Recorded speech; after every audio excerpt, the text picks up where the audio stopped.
Your Coca-Cola bottler presents Claudia.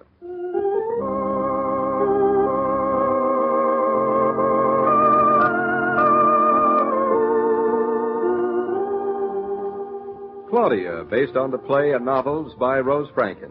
Brought to you, transcribed, Monday through Friday by your friendly neighbor who bottles Coca-Cola. Relax, and while you're listening, refresh yourself. Have a Coke.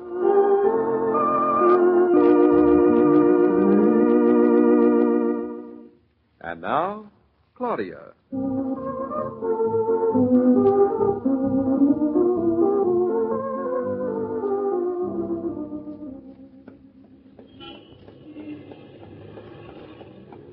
Claudia.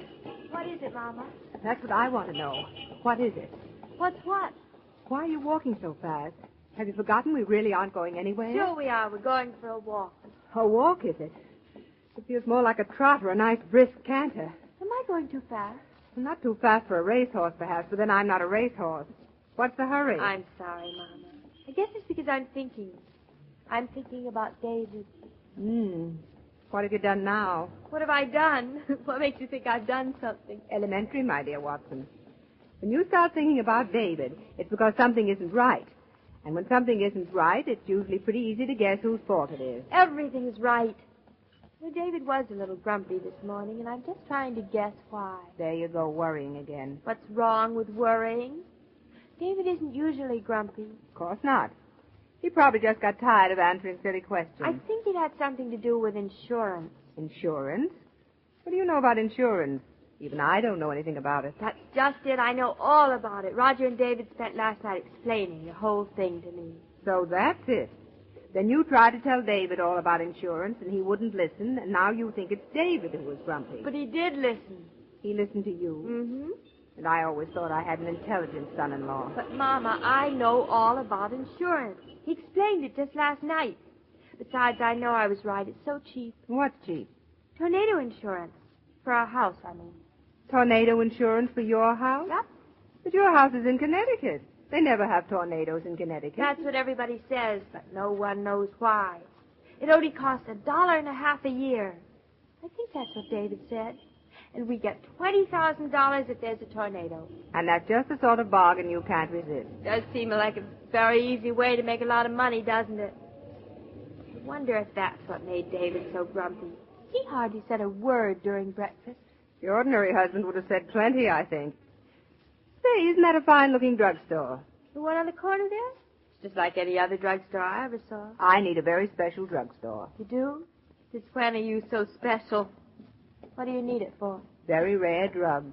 Aspirin. Something the matter, Mama? Have you got a headache? Worrying again. Leave your mother's head alone. If I had a headache, it would be no wonder.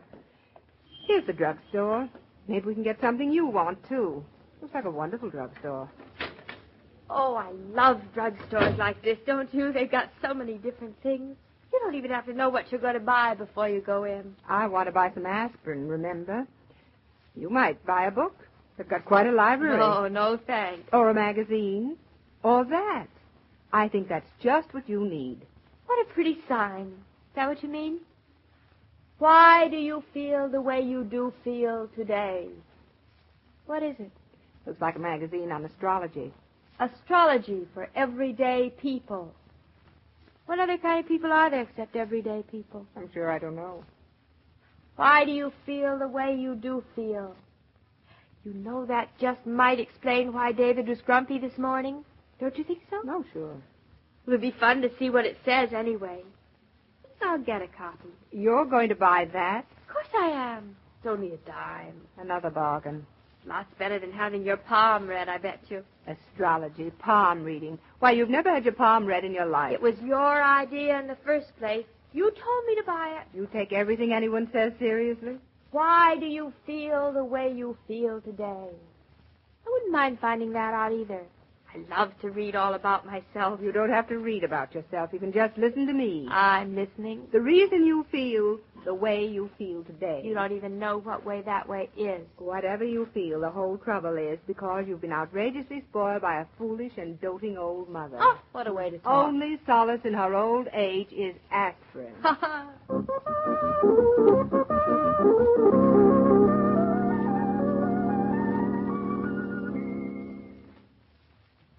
David.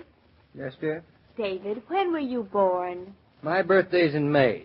You can give me a 21-jewel tractor when it comes. Does that satisfy you? I don't mean the day. I know perfectly well it's the 23rd. No, you do. How do you happen to know that? We didn't even know each other on my last birthday. Boy, has this been a year. Don't you remember the time you nearly got a ticket? I saw your birthday on your driving license. Oh, you did? Mm-hmm. Then why did you ask me what day I was born? I didn't ask you what day you were born on. I asked you when you were born.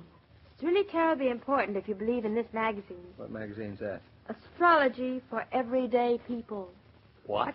It's a magazine on astrology. You know all about stars and planets and why people do the things they do all on account of the stars. Claudia, you don't really believe in that stuff, do you? Me? Oh, of course not. Are you sure? Of course I'm sure. I don't know. The minute we finished dinner, you hurried right in here to the living room and settled down to read that magazine as though your life depended on it. That doesn't mean I believe it. Funniest thing I ever read. David, when were you born? You said you knew that. The day. I know the day, but you have to know the hour and the minute. Who says I have to? It says so right here in this magazine. I'll read it to you. Here. In order to chart an accurate horoscope, it is necessary to know the exact hour and minute and place of birth. Well, then I guess I'll just have to do without an accurate horoscope. Nobody held a stopwatch for me. They didn't? No. Do you think you'll be able to survive the disappointment? Just have to try. You're, Gemini. Are you just now finding that out?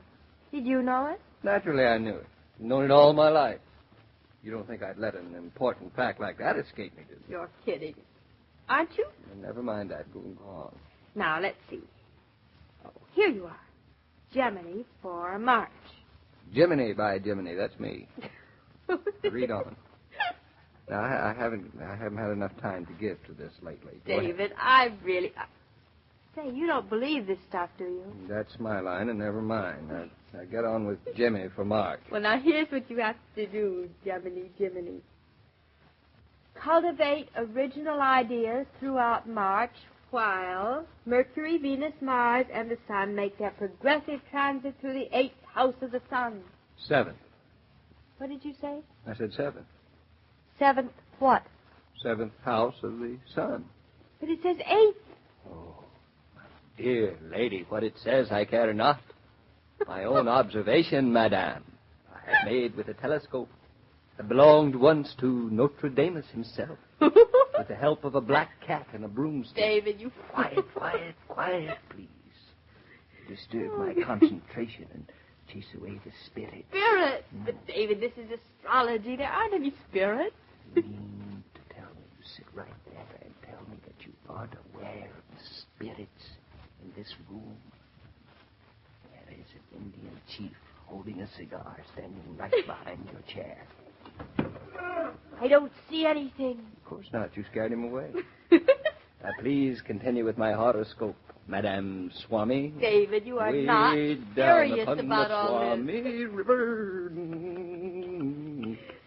I'm perfectly serious. But I'd like to hear about myself. Now, go ahead. Funny, that's exactly what I said to Mama. Well, please continue with my horoscope, I said. The suspense is killing me. It was her idea to get it. Mama's? Yes, Mama's. So Mama's one, too. One What a happy little family we're going to be. Spending the rest of our lives craning our necks up to the stars. Now, don't be silly, David. You don't actually have to look at the stars to see what's going to happen.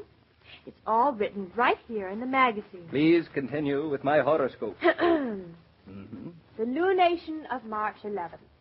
That's tomorrow, David. Aren't you excited? Oh, thrilled to pieces. Go on. Occurs in your 9th solar house. I was sure it was the 13th. There are only 12. Well, what happened to the 13th house? I guess it never got built on account of the shortage.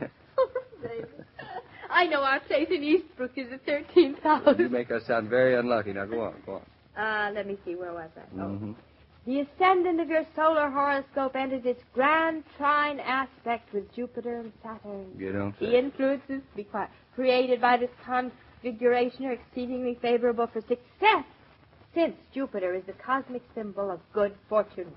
Claudia, that is marvelous. That is absolutely, positively the best news I've had in days. So mean. What does it mean? Don't you know? No. I don't either. Maybe your mother understands it. Mama, she doesn't know any more about this than we do. Then why'd she stuff this magazine in your pocket? David, she was joking. Joking?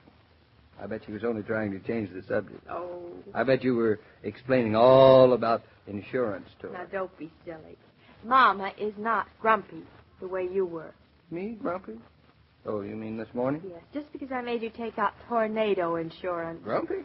About tornado insurance? For $1.50 a year? That is the silliest thing I ever heard of. What's silly about it? If I were grumpy, which I deny, you little chipmunk, it was because of something I was thinking about at the office, which we've since gotten all straightened out. You mean I was wrong? Just about as wrong as everything in that magazine of yours. David, just for fun, let's look in the magazine, see if it says I'm wrong about things today. I think that's a mistake. Mistake? Why? If you prefer that magazine to my own telescopic observations, go ahead. Now, let's see. I'm Capricorn. And I'm this Popcorn. Is, Hello. Hello, how do you do? March 10th. Beware of the David, ice. now listen to what it says. Shh. The conclusions formed about money today should prove reliable. The juncture of Uranus and Pluto indicate prevalence of high winds and much talk. Attend to matters that concern your future economic security. Doesn't say anything about making mistakes. I missed that completely. Miss?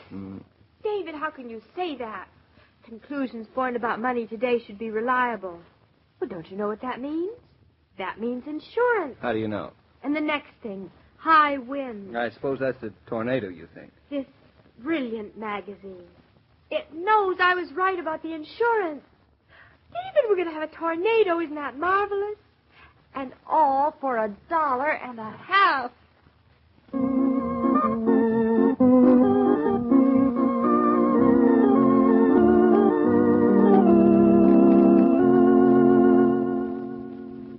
This broadcast of Claudia was... Mr. King, it would be nice, wouldn't it, if horoscopes and astrology could tell you exactly what's going to happen? Well, life certainly would be a lot simpler, Mrs. Brown. Well, take tomorrow, for instance. Claudia and David are going up to Eastbrook to have their well dug. That's quite an event, isn't it? Quite an event and quite a gamble, too. You can't always find water when you want it and where you want it. Well, isn't it a mighty expensive project? Oh, but necessary. I have a feeling my fingers are going to be crossed all night, wishing them well. And I do mean well. Well, I'll cross mine, too. If they don't strike water, they can always drink Coca-Cola. This broadcast of Claudia was supervised and directed by William Brown Meloney.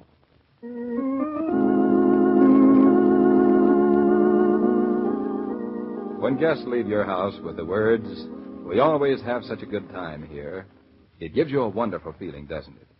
Such good times come from a congenial atmosphere and a carefree, easy-going hostess. Keep the refrigerator well supplied with Coca-Cola, and you can be a light-hearted hostess. You can bring out those frosty bottles anytime and join in the fun yourself. And, happy thought, Coca-Cola costs only 5 cents a bottle, which makes hospitality double easy. Every day, Monday through Friday, Claudia comes to you transcribed with the best wishes of your friendly neighbor who bottles Coca-Cola. So listen again tomorrow at the same time. And now, this is Joe King saying au revoir. And remember, whoever you are, whatever you do, wherever you may be, when you think of refreshment, think of Coca-Cola. For ice-cold Coca-Cola makes any pause the pause that refreshes.